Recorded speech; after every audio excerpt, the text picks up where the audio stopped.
తెలంగాణ సమాజానికి print and electronic media ద్వారా విజ్ఞప్తి చేస్తూ మా మాలల ఆవేదనను తెలియపరచడానికి ఈరోజు ఈ ప్రెస్ మీట్ పెట్టడం జరిగింది.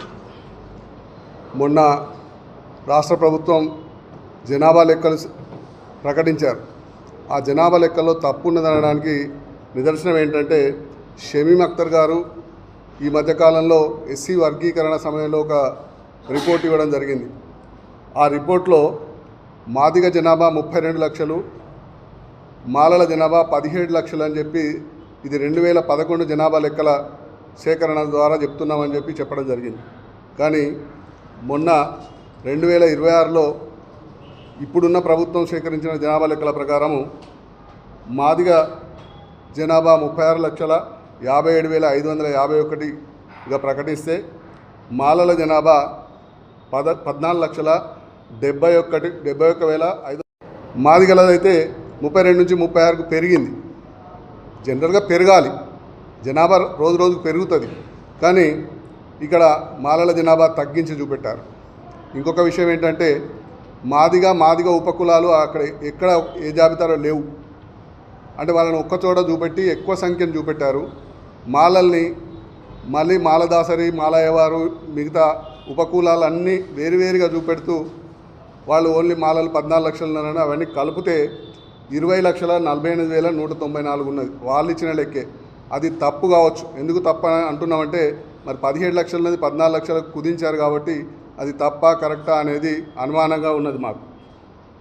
ఇది కాకుండా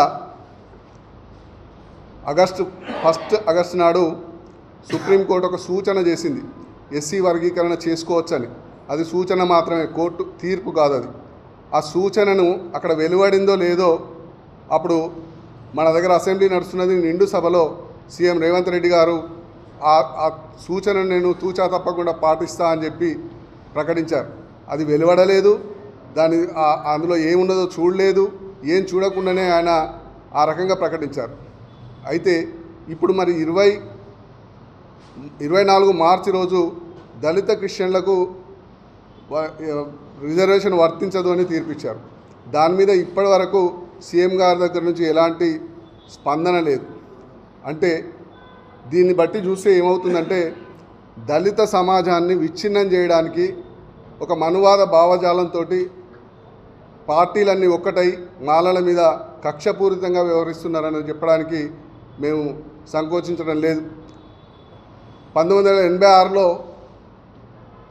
కారంచేడులో జరిగిన సంఘటన, 1991లో చుండూరులో జరిగిన సంఘటన, ఈ రెండు సంఘటనలకు అప్పుడున్న మాల నాయకులు బొజ్జ తారకం, కత్తి పద్మారావు గారు వాళ్ళ నాయకత్వం వహించి పోరాటం చేస్తే ఎస్సీ ఎస్టీ అట్రాసిటీస్ చట్టం వచ్చింది. ఆ చట్టం వచ్చిన తర్వాత దళితులకు ఒక రక్షణ ఏర్పడింది. దళితులను ఏమైనా తిట్టాలన్నా, దళితుడని అనాలన్నా, వాళ్ళ మీద ఏదైనా నేరం చేయాలన్నా కూడా వాళ్ళకు ఒక రక్షణ చట్టం ఉన్నదని చెప్పి ధైర్యంగా ఉండే.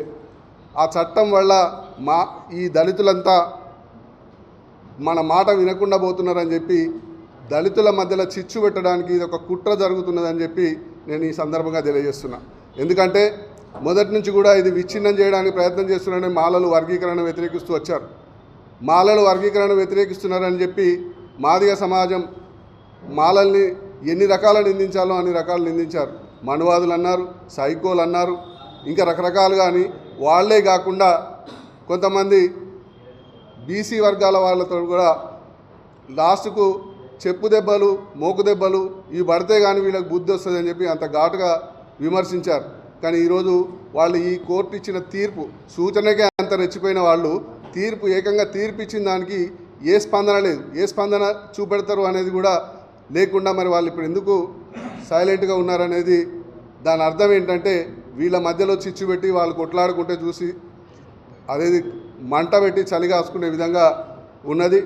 ఒక రకంగా చూస్తే ముందు మాలల్ని వర్గీకరణ పేరుతో రిజర్వేషన్కు దూరం చేశారు. 22వ రోస్టర్ పాయింట్కు కుదిస్తే 22 ఉద్యోగాలు వస్తే కానీ ఒక ఉద్యోగం మాలలకు వచ్చే పరిస్థితి ఇప్పుడు ఏర్పడింది. సరే, అది అట్లా ఉంచండి, మాలలు చదువుకుంటారు, ఉద్యోగాలు తెచ్చుకుంటారు, ఏదో అవుతుంది.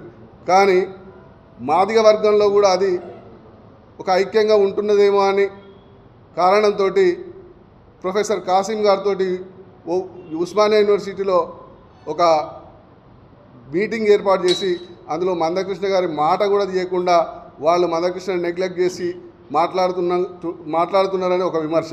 రెండవది బ్రహ్మయ్య మాదిగా అని చెప్పి ఎక్కడి నుంచి అయితే ఈదుమూడి నుంచి ఈ కృష్ణ వాళ్ళ మందకృష్ణ వాళ్ళు పోరాటం మొదలుపెట్టారో ఆ గ్రామస్తుని నేను, ఈయన తయారు చేసింది నేను, నా పేరు లేకుండా ఆయన ఎట్లా చేస్తున్నాను, ఆయన ఒక వర్గం.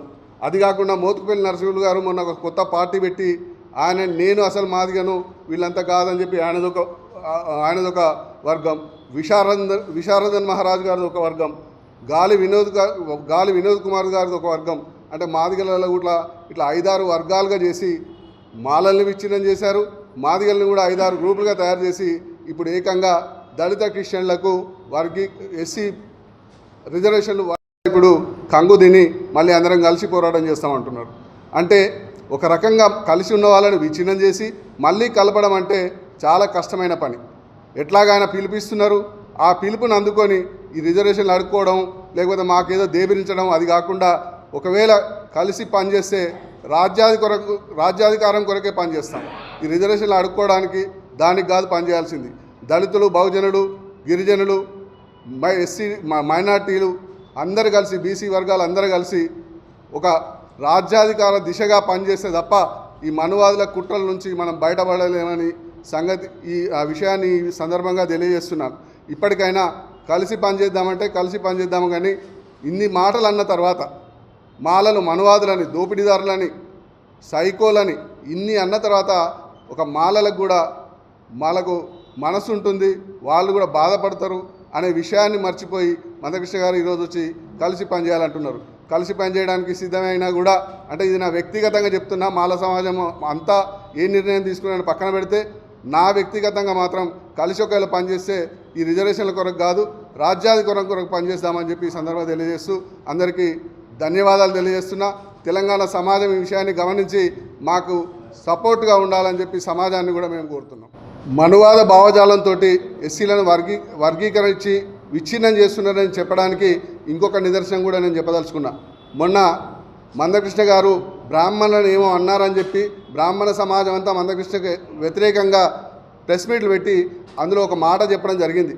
మందకృష్ణకు నిధులు సమకూర్చింది మేము, ఆయనకు సపోర్ట్ చేసింది మేము అని ఒక బ్రాహ్మణ వర్గం అంటున్నది. అంటే ఎందుకు సపోర్ట్ చేశారు?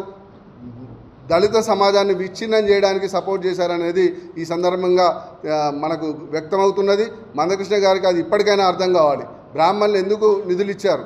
నిధులు ఇచ్చి మీ మళ్ళీ విచ్ఛిన్నం చేసి మీ మీద పెత్తనం చేయించడానికి ఈ పని చేస్తున్నారని ఇప్పటికైనా అర్థం చేసుకుంటే మంచిదని ఈ సందర్భంగా తెలియజేస్తున్నాం.